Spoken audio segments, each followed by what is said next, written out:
Hi everyone, it's Kathy. Thank you so much for joining me. Today I'll be sharing how I created this one layer scene card, and I'll be sharing a couple of tips and tricks about masking and creating a scene.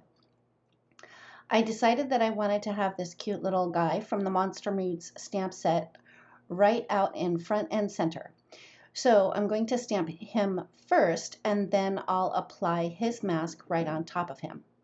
In the interest of time, I did cut all of my masks off camera, but one of the things that I wanted to go over was the masking paper that I used was pretty sticky, so I placed it in the palm of my hand and tried to remove some of the stick to make sure that my cardstock didn't tear when I picked up my masks.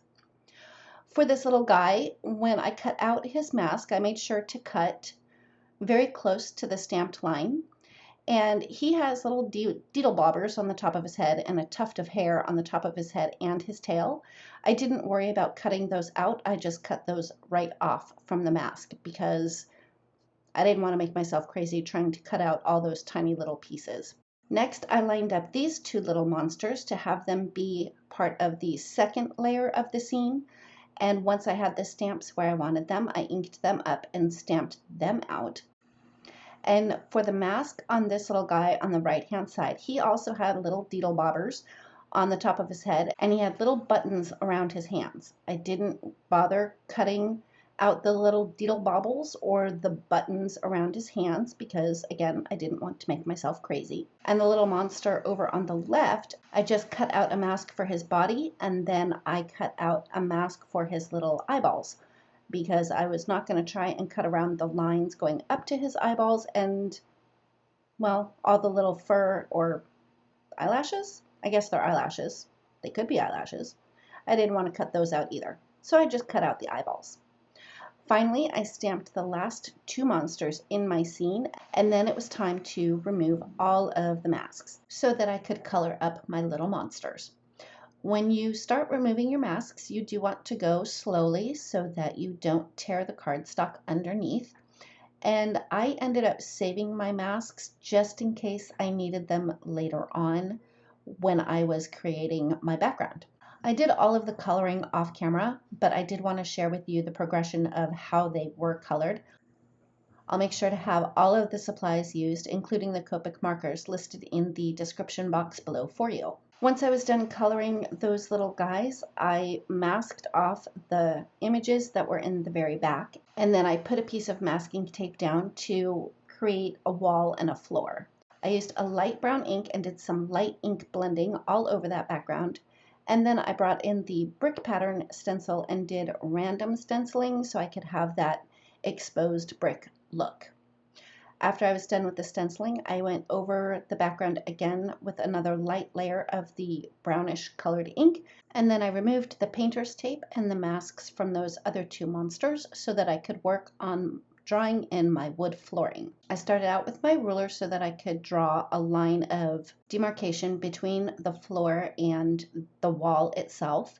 I made sure to not draw through my monsters, but draw around them with my fine tip pen. And then I lined up my ruler kind of in the center of my stamped panel, and then I tilted the ruler so the wood planks would be wider at the bottom of the panel just to give that look of depth. And again, I made sure not to draw my lines through the monsters, but to go around them.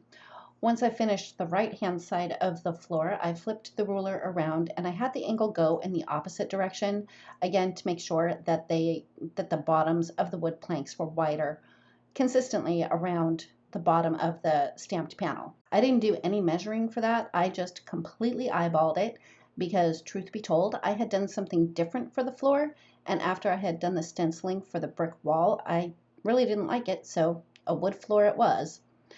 To color in the wood floor, I didn't do anything fancy at all. I just used one Copic marker. After I was done coloring in the floor, I wanted to decorate the wall with some banners, so I used the slimline bunting banner dies and die cut it from green cardstock and orange cardstock. On the orange banner, I used the Alpha Mini stamp set to stamp the words Monster Bash. And then to decorate the green banners, I die cut a bunch of little bats from the Slimline Haunted Graveyard die set and just adhered those to the green banners.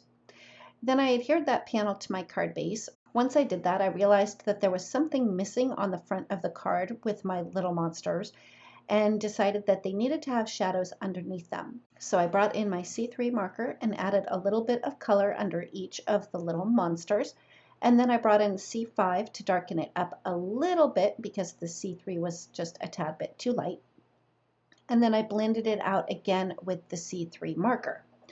The problem is the little guy with the eyeballs and the eyelashes, I ended up getting gray marker in his eyeballs. And rather than try and use a blending pen or a white gel pen, I figured the easiest way to cover that up and also add a little bit more fun to the card was to add a couple of googly eyes to that guy. And that's it. That finishes up my card for today.